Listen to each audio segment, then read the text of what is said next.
Yes. Good morning, everyone. Good morning, sir. Good morning, बेटा. Good morning. Good morning. हम लोगों का revision चल रहा था बेटा. हम लोग चैप्टर फर्स्ट का अगेन रिवीजन कर रहे थे. तो चैप्टर फर्स्ट जो है हमारा वो क्या था? चैप्टर फर्स्ट था electric charge and electric field. Electrostatic का फर्स्ट पार्ट है ना. इलेक्ट्रिक चार्ज और इलेक्ट्रिक फील्ड जो है इसमें हम लोगों ने क्या सीख लिया था? इसमें हम लोगों ने रिवीजन क्लास में आप लोगों के टॉपिक्स भी कर रहे थे. मैंने आप लोगों को न्यूमेरिकल्स करवाए थे. न्यूमेरिकल्स थे इलेक्ट्रिक फील्ड के और कूलॉम फोर्स के. न्यूमेरिकल वहां से कंफर्म है आता है. फिर मैंने आप लोगों को लास्ट क्लास में सेकंड जो क्लास थी रिवीजन की हमारी, उसमें हम लोगों ने क्या किया था? उसमें हम लोगों ने इलेक्ट्रिक डाइपोल मोमेंट के लिए एक्सियल और इक्वेटोरियल पर डेरिवेशन किया था. ठीक है. आज आप लोगों के पास इलेक्ट्रिक चार्ज इलेक्ट्रिक फील्ड में है. डेरिवेशन है टॉर्क का और फिर गाउस लॉ एप्लीकेशन. इसके अलावा कोई आप लोगों को पर्सनल डाउट है तो भी बोल सकते हो. बोलो भाई. यश देखो. इंडक्शन वाला. हाँ, इंडक्शन वाला और है. बिल्कुल है. हाँ, वो तो मैं करवाई रहा हूँ, अभी करवाई रहा हूँ. देखो तो क्या होगा, इलेक्ट्रिक डाइपोल मोमेंट को रखना है बेटा. तो हम लोगों ने सीखा था कि इलेक्ट्रिक फील्ड जो है हमारा कैसा होता है? पैरेलल लाइंस होती है. अब इन पैरेलल लाइंस के बीच में अगर हम लोग इलेक्ट्रिक डाइपोल को माइनस क्यू प्लस क्यू को थीटा एंगल पे रख दें, ये थीटा एंगल पे रख दें, तो ये डिस्टेंस कितनी होती है? Minus Q two plus Q की. ये बताइए आप लोगों को 2a होती है. अब देखो फोर्स लगना चाहिए. हम लोगों को क्या पता है बेटा? इलेक्ट्रिक फील्ड होता है force over charge. F equals to क्या आ जाएगा? Q ही आ जाएगा क्या? अब अगर मैं यहां पर इसको वेक्टर फॉर्म में रिप्रेजेंट करूं तो वेक्टर फॉर्म में क्या होगा? Vector F equals to QE. इसका मतलब आ गया कि ये दो तरीके से बिहेव करेगा. अगर पॉजिटिव चार्ज है और दूसरा होगा कि अगर नेगेटिव चार्ज है. क्या होगा? अगर चार्ज पॉजिटिव हुआ तो पॉजिटिव चार्ज की साइन कैसा आ रहा है? प्लस का. प्लस का मतलब होगा कि electric force and electric field will act in same direction and for minus Q charge it will depict force and electric field will be in opposite direction. यही तो होगा. माइनस चार्ज यही तो डिपेक्ट कर रहा है कि भाई एफ और ई जो है वो क्या है? अपोजिट है. पॉजिटिव चार्ज क्या शो कर रहा है? एफ और ई जो है वो सेम डायरेक्शन में है. मतलब इलेक्ट्रिक फील्ड ये है. तो मेरा पॉजिटिव चार्ज के ऊपर जो फोर्स लगेगा वो कैसा लगेगा? सेम डायरेक्शन में लगेगा. Same direction of electric field. और माइनस क्यू चार्ज के लिए फोर्स ऐसा लगेगा ऑपोजिट डायरेक्शन में. इलेक्ट्रिक फील्ड ऐसा है तो ऑपोजिट डायरेक्शन क्या होगी? ये होगी माइनस क्यू ई. ये हो जाएगा प्लस क्यू ई. अगर फोर्स लिखना चाहते हो यहां पर तो फोर्स की वैल्यू लिख लो प्लस क्यू ई. बोलो आया नहीं आया समझ में? आ गया. अब ये सेंटर पॉइंट ओ की रिस्पेक्ट में देखना, ये यही मेन चीज थी फोर्स को समझने के लिए. ये दोनों मेन चीज है इसमें. अब देखो ये एक आप लोगों के पास में इलेक्ट्रिक डाइपोल है. यहां मैंने प्लस क्यू रख दिया, यहां माइनस क्यू रख दिया, इसको इंक्लाइन कर दिया किसी एंगल थीटा पर. ये इंक्लाइन कर दिया मैंने. अब सोचो बेटा, अपने पेन को पकड़ो, यहां से एक फोर्स लगाओ, उसको इधर से खींचो पेन को, और दूसरा जो एंड है उसको इधर खींचो. तो जैसे खींचोगे तो सेंटर पॉइंट से ये क्या होगा? इस तरीके से ये रोटेट करना स्टार्ट करेगा. और जैसे ही रोटेट करना स्टार्ट करेगा तो क्या करेगा? सर्कुलर पाथ में. तो सर्कुलर पाथ में जो फोर्स लगता है उसको लीनियर फोर्स नहीं बोलते, उसको एंगुलर फोर्स बोलते हैं. और एंगुलर फोर्स क्या होता है? टॉर्क होता है. मतलब हम लोगों को यहाँ पर ये समझ में आ गया कि ये जो फोर्स है इसको निकालने से काम नहीं चलेगा. हम लोगों को एंगुलर फोर्स निकालना पड़ेगा. ये कहानी यहां से क्लियर हो जाती है. तो एंगुलर फोर्स होता कितना है बेटा? एंगुलर फोर्स का डिफाइन होता है जिसको टॉर्क बोलते हैं और टाउ से रिप्रेजेंट करते हैं. क्या होता है इसकी डिफाइन? क्या होती है? It is defined as the multiple of magnitude of force. Force का magnitude and perpendicular distance. Now force का मैग्नीट्यूड, फोर्स क्या है? Plus Q E and minus Q E. अगर मैं कुछ भी लिखूं यहां पर तो मेरा आंसर तो क्या आने वाला है? प्लस का आने वाला है, मॉडुलस है. Now perpendicular distance. अब सोच करके बताओ कि ये अगर आपका इंक्लाइनेशन एंगल पे है तो परपेंडिकुलर इसके बीच में और इसके बीच में कैसे निकाल सकते हैं। ये तो आप लोगों को कॉमन सेंस वर्क करना चाहिए ना भाई, कि सर यहां से क्या करूंगा मैं कि सर यहां से बेस बना दूंगा ताकि ये बेस पॉइंट आ जाएगा और यहां से परपेंडिकुलर ड्रॉ कर दूंगा तो वो परपेंडिकुलर ही मेरा परपेंडिकुलर डिस्टेंस होगी, यही तो होगा। तो भाई इस बेस लाइन को इंक्रीज कर सकते हैं ना, ये कर दिया बेस लाइन को इंक्रीज और यहां से क्या करेंगे परपेंडिकुलर ड्रॉ कर देंगे। मतलब अगर मैं इसको A लिख दूं, इसको B लिख दूं, C लिख दूं, तो ये जो मेरा CB है ये मेरा परपेंडिकुलर डिस्टेंस होगा। तो टॉर्क इक्वल टू क्या आ जाएगा QE इंटू CB। इस CB को फाइंड करना है मुझे। देखो CB फाइंड करेंगे, कैसे करेंगे बेटा CB? आपको सबको समझ में आ रहा है कि सर CB जो है वो परपेंडिकुलर है, तो क्यों ना मैं परपेंडिकुलर वाले ऑप्शन के लिए PVP HFP लिख लूं। अब दिमाग में आएगा कि परपेंडिकुलर तो मेरा साइन थीटा में भी आता है, परपेंडिकुलर मेरा टेन थीटा में भी आता है। मेरे लिए एप्रोप्रिएट क्या है? तो मेरे लिए एप्रोप्रिएट है कि P और H में से मुझे ये पता पड़ना पड़ेगा कि मुझे H गिवन है या मुझे B गिवन है। अगर मुझे H और B में से जो गिवन होगा उस अकॉर्डिंग में क्या करूंगा, इसका आंसर निकाल लूंगा। बोलो भाई, क्लियर है ना? तो देखो यहां देखो बेस है या हाइपोटेनस है? भाई ये थीटा है तो ये भी थीटा होगा, तो थीटा के सामने परपेंडिकुलर, 90 के सामने हाइपोटेनस और ये बेस। तो मुझे यहां सबको समझ में आ रहा है कि सर हाइपोटेनस गिवन है, मतलब मुझे CB निकालने के लिए साइन थीटा वाली टर्म को यूज करना पड़ेगा। तो मैं क्या लिखूंगा यहाँ पर, sine theta equals to P over H। P कितना है बेटा CB, H कितना है, H की वैल्यू है 2a, तो CB कितना आ गया यहां से, CB आ गया 2a साइन थीटा। देखो CB equals to 2a sine theta आ गया, वैल्यू रख दो यहां पर, कितना आ जाएगा, therefore torque equals to QE multiply by 2a sine theta. ये देखो 2a और Q, 2a और Q क्या होता है PE, ये PE साइन थीटा टॉर्क आ गया। Clear? Now AB sine theta, मैं क्या AB साइन थीटा को वेक्टर फॉर्म में लिख सकता हूं क्या, A क्रॉस B। तो मुझे यहां लिखने में P क्रॉस E लिखने में कोई भी दिक्कत नहीं होगी, पहली चीज। दूसरी चीज कि अब बोलोगे सर कि आपने वेक्टर लिख दिया तो सर डायरेक्शन तो बताओ। आ रही चीज समझ में कि भाई मैग्नीट्यूड तो लिख दिया सर हम लोगों ने, डायरेक्शन क्या होगी वो देखनी पड़ेगी। डायरेक्शन देखो यहां पर P और E की जो डायरेक्शन होगी वही तो टॉर्क की डायरेक्शन होगी। देखना E की डायरेक्शन क्या है, पैरेलल है, कौन सी डायरेक्शन जा रहा है, X डायरेक्शन में। तो मेरा E जो है वो मेरा प्लस आई कैप में गया, मेरा P है देखो ये X, ये Y, ये Z, तो ये ऊपर चला गया किसमें, माइनस Z पे। ये देखो डायरेक्शन ये होगी -Q two plus Q, -Q two plus Q, ये डायरेक्शन होगी P की, ये B की। तो P की डायरेक्शन क्या हो गई, minus K cap, minus K और प्लस I को मल्टीप्लाई कर दो, तो K और I कितना होता है, J कैप, माइनस रह जाएगा, मतलब टॉर्क की डायरेक्शन आ जाएगी कितनी, -J कैप। ये अपने पास माइनस डायरेक्शन आ गई। अब इसको रिप्रेजेंट कर दो, इलेक्ट्रिक फील्ड ये रहा, P मेरा इस तरफ है, ये रहा -Q टू प्लस Q, ये रहा P, तो टॉर्क कहां आ रहा है, -J। ये टॉर्क की डायरेक्शन होगी -J में, ये डायरेक्शन भी टॉर्क की आ जाएगी। तो टॉर्क जो होगा वो परपेंडिकुलर डाउनवर्ड ले जाएगा इस डायपोल को परपेंडिकुलर डाउनवर्ड ले जाएगा। ओके, आया क्या समझ, यस और नो, यश अब तो आ गया ना। और किसी को भी कोई डाउट हो बोलो, आयुषी, आरती, गर्विता, वैभव, अजमत, नहीं है ना बेटा? हाँ हाँ बिल्कुल आयुषी को लग रहा है कि सर कहीं इंडक्शन वाला नहीं भूल जाए मेरा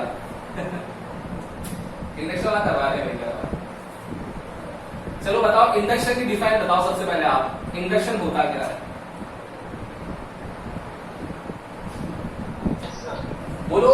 जिसके अंदर दूसरे सरफेस को बिना टच करे ऑपोजिट पोलैरिटी का चार्ज जनरेट करना, वेरी गुड, यही होता है। To generate the opposite polarity charge without touching its surface, ये डिफाइन लिखवा रखी है मैंने आप लोगों को। To generate the opposite polarity charge, मतलब प्लस है तो माइनस, माइनस है तो प्लस, तो to generate opposite polarity charge without touching its surface, surface को टच नहीं करना है और चार्ज इंड्यूस कर देना है, यही इंडक्शन। तो कैसा होगा बताओ, 1 स्फीयर के लिए बताना है, 2 स्फीयर के लिए आयुषी? सर 2 स्फीयर के लिए। 2 स्फीयर के लिए देखो, ये 2 कंडक्टिंग स्फीयर है जो सरफेस से कांटेक्ट में रखे हुए हैं, ठीक है। कोई सी भी रॉड लेके आ जाओ, जो इच्छा है वो लेके आ जाओ। ये प्लस लिया है मैं, देखो दोनों सरफेस टच नहीं है। दूसरी चीज, दोनों कंडक्टर है, ये भी कंडक्टर रॉड है, ये कंडक्टर स्फीयर है, क्लियर। अब अगर कंडक्टर है तो कंडक्टर की एक प्रॉपर्टी होती है कि कंडक्टर जो होते हैं वो इलेक्ट्रिकली न्यूट्रल होते हैं। अब इस वर्ड का मतलब क्या, electrically neutral? Electrically neutral word का मतलब होता है कि ऑब्जेक्ट जो होगा वो हमारा equal number of positive and equal number of negative charge उसके पास प्रेजेंट होंगे।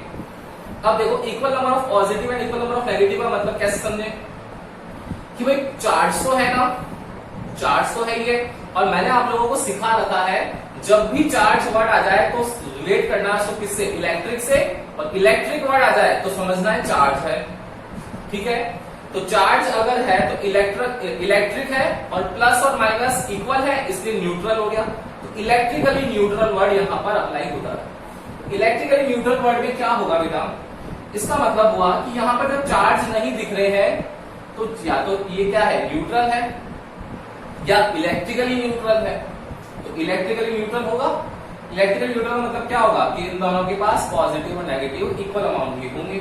अब देखो, ये स्फीयर है, इस स्फीयर के पास और इस स्फीयर के पास एक सरफेस कांटेक्ट में है।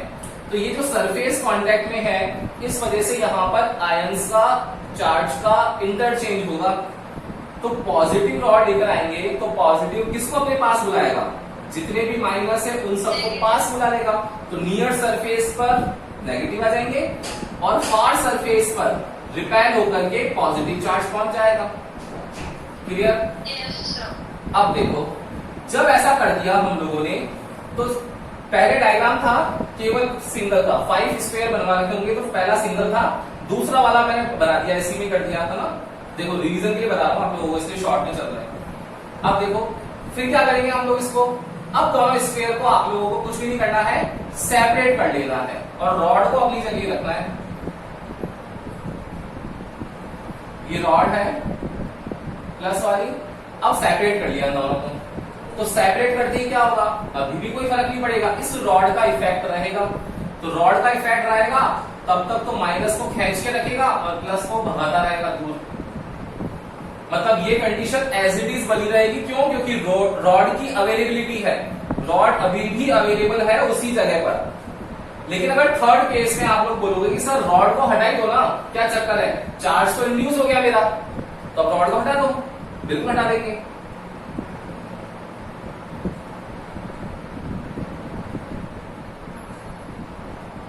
ये रॉड को हटा दिया मैंने, तो रॉड को हटाने से क्या हुआ बेटा कि जो माइनस चार्ज है, ये माइनस चार्ज मेरा स्फीयर में क्या होगा, इक्वली डिस्ट्रीब्यूट हो जाएगा, सब जगह फैल जाएगा।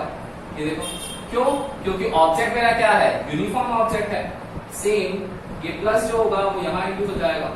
बोलो यस और नो, यस सर। समझ में आ गया आयुषी, कोई दिक्कत है इसमें बेटा, बोलो। यस सर, आ गया समझ। चलो देखो, तो ये 2 टॉपिक आप लोगों ने डिमांड करी थी। और कोई टॉपिक है आज आप लोगों का, या गाउस लॉ पे चलें? बोलो भाई, गर्विता और आरती आप ही पढ़ते हो क्या घर पे?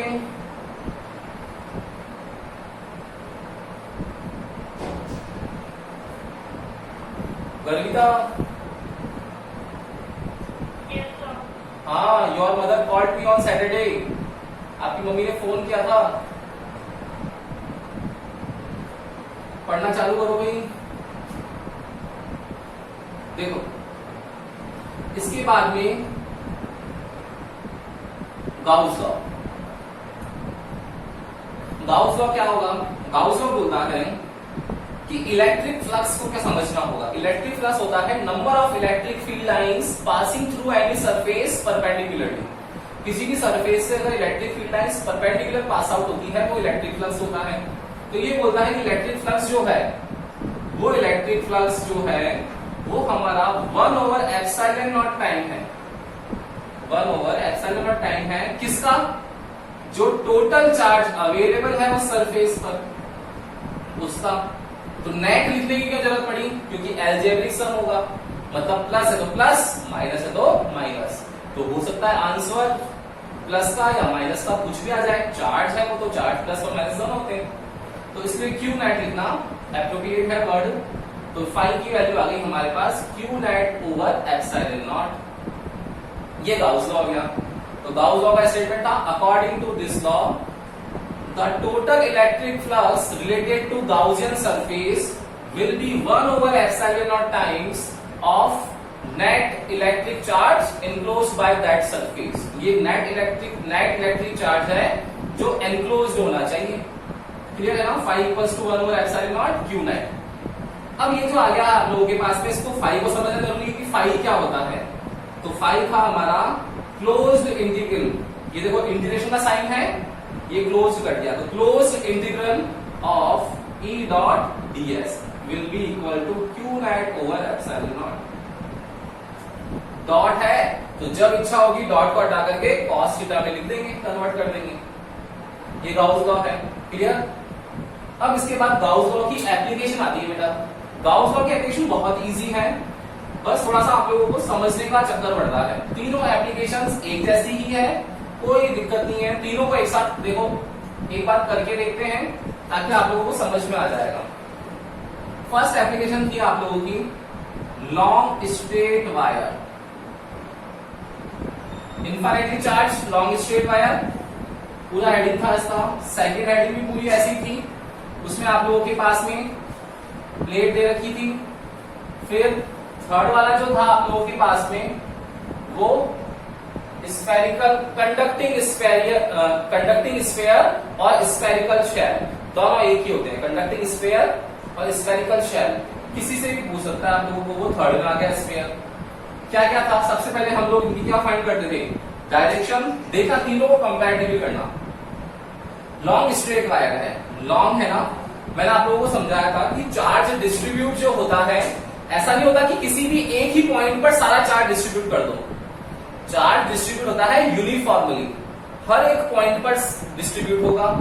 तो लॉन्ग है तो उस पर डिस्ट्रीब्यूट होगा लैम्डा के अकॉर्डिंग। लैम्डा इक्वल्स टू होगा हमारा Q/L। प्लेट है तो उसमें क्या होगा? सरफेस होगा, तो सरफेस चार्ज डेंसिटी आएगी सिग्मा इक्वल्स टू Q/A।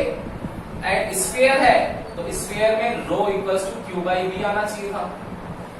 क्या फिर ये भी यूज कर सकते हैं हम लोग यहाँ पर। देखो अब क्या होगा, डायरेक्शन निकालते हैं। तो लॉन्ग स्ट्रेट वायर, ये लॉन्ग स्ट्रेट वायर ऐसा आएगा कि सारा चार्ज मैं यहीं कहीं दे दूं, इसी पॉइंट में दे दूं। पॉसिबल है क्या? नहीं है ना। क्या करना पड़ेगा? इस चार्ज को डिस्ट्रीब्यूट करना पड़ेगा। कैसे? आप लोग बोलोगे कि सर टोटल लेंथ इसकी L है, तो क्यों ना हम इस L लेंथ को इक्वली डिवाइड कर दें। तो इक्वली डिवाइड किससे करेंगे? डिफरेंशिएशन 1 से डिक्रीज होगा, इंटीग्रेशन 1 से इंक्रीज होगा। तो ऐसे ही हर चीज को तोड़ना है, तो तोड़ने का काम कैसे करेंगे? 1 से ही करेंगे। मैंने 1 मीटर का इसको इक्वली पार्ट में डिवाइड कर लिया और हर एक पॉइंट पर चार्ज दे दिया प्लस प्लस प्लस।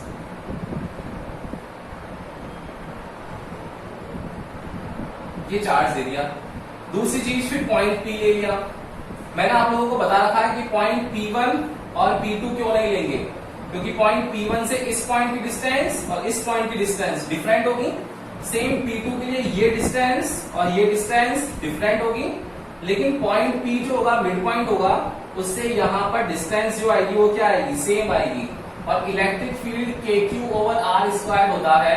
इसमें K कांस्टेंट, चार्ज कांस्टेंट, और अगर डिस्टेंस भी कांस्टेंट कर देंगे तो इलेक्ट्रिक फील्ड हमारा कांस्टेंट जाएगा, मतलब यूनिफॉर्म इलेक्ट्रिक फील्ड जनरेट करने की कंडीशन में हम आ जाएंगे। इसलिए पॉइंट को हम लोग सेंटर पॉइंट से ले रहे हैं। क्या होगा बेटा? इलेक्ट्रिक फील्ड निकालना है। इलेक्ट्रिक फील्ड हमेशा किससे निकलता है? टैच चार्ज से। बहुत बार बता दिया आप लोगों को। प्लस प्लस रिपेल, ये प्लस रिपेल, दोनों क्या है? इंक्लाइंड है। रिजॉल्व कर देंगे, ये थीटा, तो क्या होगा? ये थीटा तो ये भी थीटा, ये थीटा तो ये भी थीटा, कंपोनेंट आएंगे E1 E2 के। तो ये cos थीटा वाला कंपोनेंट आएगा E1 का, ये E2 का cos वाला, ये E1 का sin वाला और ये भी E2 का sin वाला। तो sin थीटा एक दूसरे को क्या कर देंगे, कैंसिल कर देंगे और cos थीटा के लिए रिजल्टेंट इलेक्ट्रिक फील्ड आ जाएगा perpendicular outward. Okay, now plate ले रहे हैं अब हम लोग।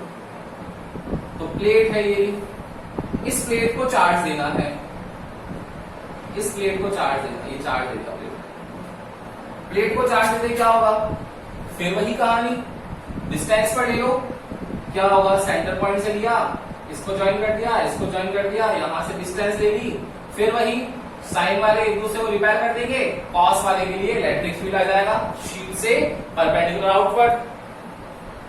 स्फेयर होगा, स्फेयर में क्या रहेगी, ये स्फेयर है, कंडक्टिंग है तो सारा चार्ज कहां आएगा, सरफेस पर, ये सरफेस पर है। सरफेस से क्या होगा, गाउसियन एनक्लोज करना जरूरी है, ये एनक्लोज कर लिया, यहां पर एक पॉइंट ले लिया, इस पॉइंट पी के लिए क्या होगा, पॉजिटिव चार्ज से इलेक्ट्रिक फील्ड आउटवर्ड और सरफेस एरिया एलिमेंट वो भी क्या होगा, आउटवर्ड। देखो पॉजिटिव चार्ज से कहीं भी लो, इलेक्ट्रिक फील्ड कैसा आएगा, perpendicular outward, perpendicular outward, perpendicular outward. तीनों की डायरेक्शन हम लोगों ने फाइंड कर ली। यस और नो बोलो, क्लियर है क्या यहां तक, बोलो भाई।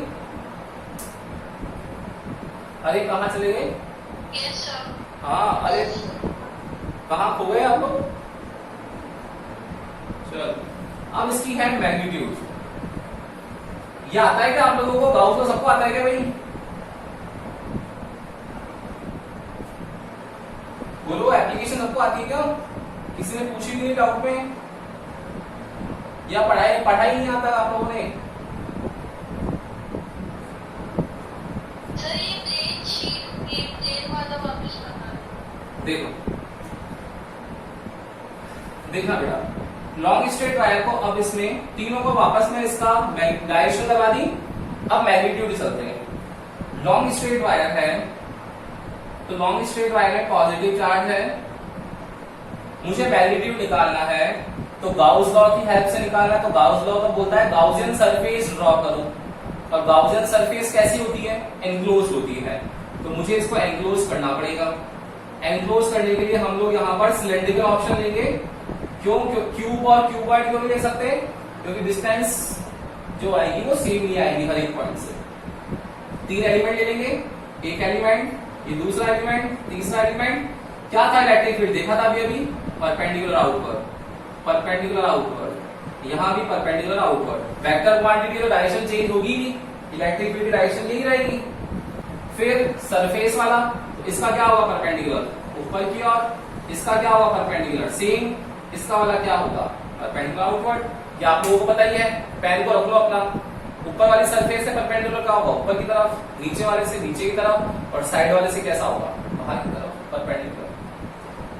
ठीक है, क्या होगा, टोटल फ्लक्स निकालेंगे तो बेटा टोटल फ्लक्स जो निकलेगा S1, S2 और S3 के लिए, तो देखो फाई इक्वल टू क्या आएगा, for S1 E dot ds, for S2 E dot ds and for S3 E dot ds।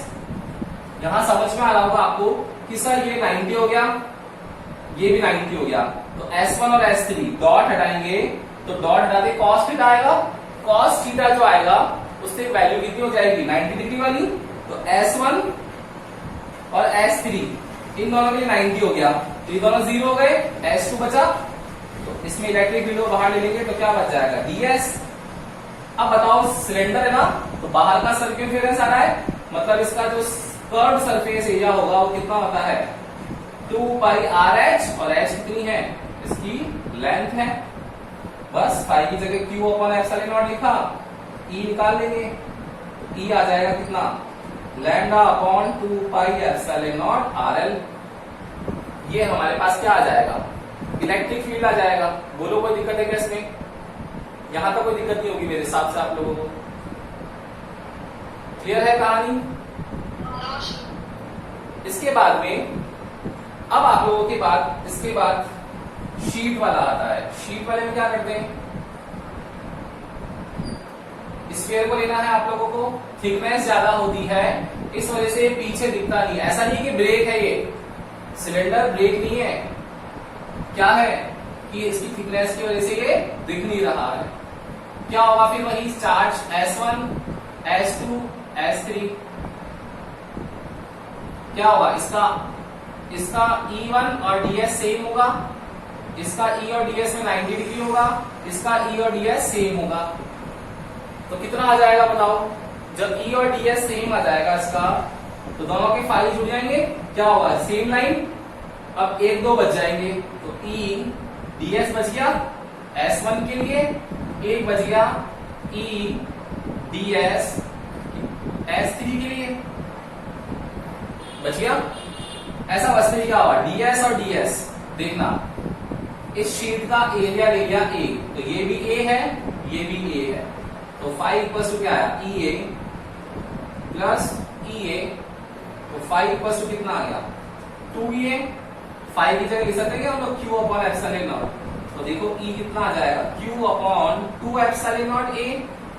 इस Q की जगह आप लोग surface charge density sigma A को भी लिख सकते हो, और सिग्मा A लिखते ही देखो sigma A 2 epsilon not A, इस A से कैंसिल हो जाएगा तो E आ जाएगा सिग्मा ओवर 2 एप्सिलॉन नॉट। ये शीट के लिए हो जाएगा है ना, प्लेन शीट के लिए। अब स्फीयर आएगा, स्फीयर में क्या होगा बेटा, सारा चार्ज बाहर, क्या करना पड़ेगा एनक्लोज करना पड़ेगा, गाउसियन सरफेस, एलिमेंट लेंगे परपेंडिकुलर आउटवर्ड और सरफेस एरिया एलिमेंट भी परपेंडिकुलर। तो इसका इलेक्ट्रिक फ्लक्स कितना आ जाएगा, phi equals to close integration E dot ds, क्या हो जाएगा फाई E डॉट ds, दोनों सेम डायरेक्शन में, cos 0 भाई डॉट हटेगा तो cos का आएगा ना, cos 0 1, E को बाहर ले लेंगे ds बच जाएगा, फाई इक्वल्स टू क्या आएगा E और ds पूरा सरफेस एरिया कितना होता है 4 पाई r स्क्वायर, फाई को लिख लेंगे Q अपॉन एप्सिलॉन नॉट, तो क्या आएगा E equals to Q upon 4 pi epsilon naught r square. ये हम लोगों ने इलेक्ट्रिक फील्ड निकाल लिया कब, जब पॉइंट हमारा सरफेस से बाहर है, पॉइंट जो है वो हमारा सरफेस से बाहर है, इसके लिए r ग्रेटर देन है रेडियस ऑफ स्फीयर से। फिर अगर सेकंड कंडीशन में ये पॉइंट यहीं पर आ जाए, देखो स्फीयर है, ये पॉजिटिव स्फीयर है प्लस वाला चार्ज वाला, इसी के ऊपर आ जाए, इसी के ऊपर आ जाए, तो बताओ r स्मॉल r और कैपिटल R इक्वल हो जाएगी नहीं हो जाएगी, तो electric field Q over 4 pi epsilon not capital R square होगा या नहीं होगा, बिल्कुल हो जाएगा, यस और नो, होगा ना, बोलो भाई, कहानी समझ में आ गई ना। तो एक बार चाहो तीनों का कंपैरेटिवली है, आप लोग इसका एक बार स्क्रीनशॉट भी ले सकते हो, और अगर आप लोगों को समझ में आता है, अगर आप लोगों ने कर लिया है तो बहुत अच्छी बात है। तो फर्स्ट चैप्टर में न्यूमेरिकल्स वो करवाए मैंने फर्स्ट क्लास में, सेकंड क्लास में डाइपोल मोमेंट, और आज थर्ड क्लास में टॉर्क, इंडक्शन, गाउस लॉ, पूरा चैप्टर कवर हो गया है रिवीजन क्लासेस में। तो कोई भी दिक्कत हो आप लोगों को बिना हेजिटेशन के पढ़ो इसको, फर्स्ट चैप्टर को, आप लोग कल की क्लास में आकर के पूछ सकते हो, ठीक है ना।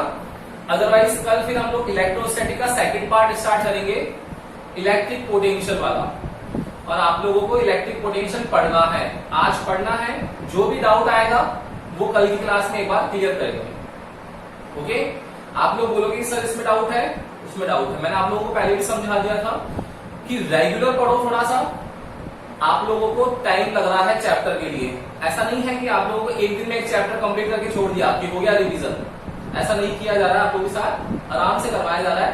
तो फर्स्ट चैप्टर, अब ये फर्स्ट चैप्टर का टेस्ट होगा वेडनेसडे को, जो बुधवार आ रहा है परसों, इस दिन आप लोगों का टेस्ट होगा इसमें, ठीक है ना।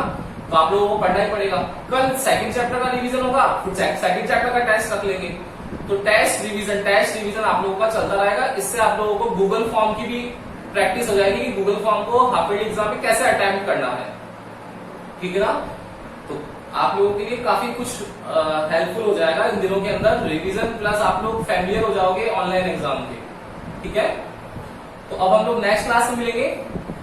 पढ़ना बेटा फर्स्ट चैप्टर, कोई भी दिक्कत आए एक मैं वीडियो भी अपलोड कर रहा हूं आप लोगों के रिवीजन के, वहां भी देख सकते हो। अगर आप लोगों को कोई दिक्कत आती है तो कल की क्लास में आकर भी पूछ सकते हो। Okay, good day. Yes, sir. Good day sir. Good day, sir.